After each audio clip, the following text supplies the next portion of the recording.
देखिए, हुक्म तो इसके शरई मिकदार को देखा जाएगा कि कुर्बानी की शरई हैसियत क्या है, कुर्बानी करने के लिए शरई मिकदार क्या होनी चाहिए, तब जाके कुर्बानी का मसला हल होता है। आया कि ये चीजें हमारे पास हैं, मिकदार हमारे पास पाई जाती है, तब तो हर सूरत में कुर्बानी वाजिब और फर्ज है।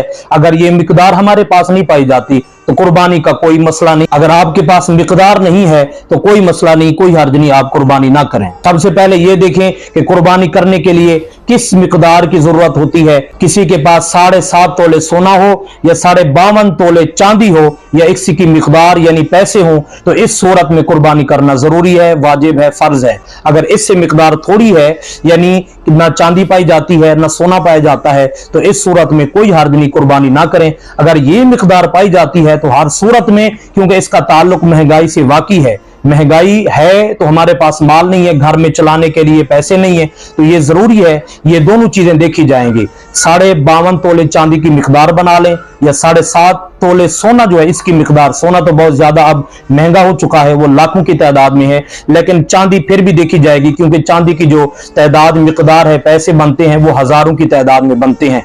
अगर आप सोने को नहीं देखते, सोना बहुत ज्यादा ऊपर लेवल जा पहुंचता है, तो फिर हम चांदी की मिकदार को देखेंगे। चांदी की मिकदार हमें बताएगी कि अगर हमारे पास इतना तोले चांदी है, इसके बराबर हमारे पैसे हैं, तब जाके हम कुर्बानी करेंगे, वरना कुर्बानी में कोई मसला नहीं कि आप कुर्बानी ना करें।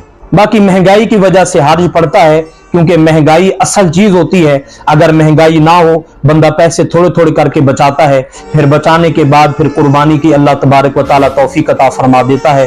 फिर भी आप कोशिश करें, थोड़े थोड़े पैसे जमा करें। अगर अल्लाह ताला ने ये मिकदार आपको अता फरमाई है, आप करना चाहते हैं, तो फिर जरूरी है कि आप कुर्बानी करें, वरना अगर ये चीजें नहीं पाई जाती आपके पास, फिर जरूरी नहीं है आप कुर्बानी ना करें। अल्लाह तबारक व तआला फिर भी, अगर आप अहल नहीं है, फिर भी अल्लाह तबारक व तआला आपको कुर्बानी के बराबर सवाब अता फरमाएगा।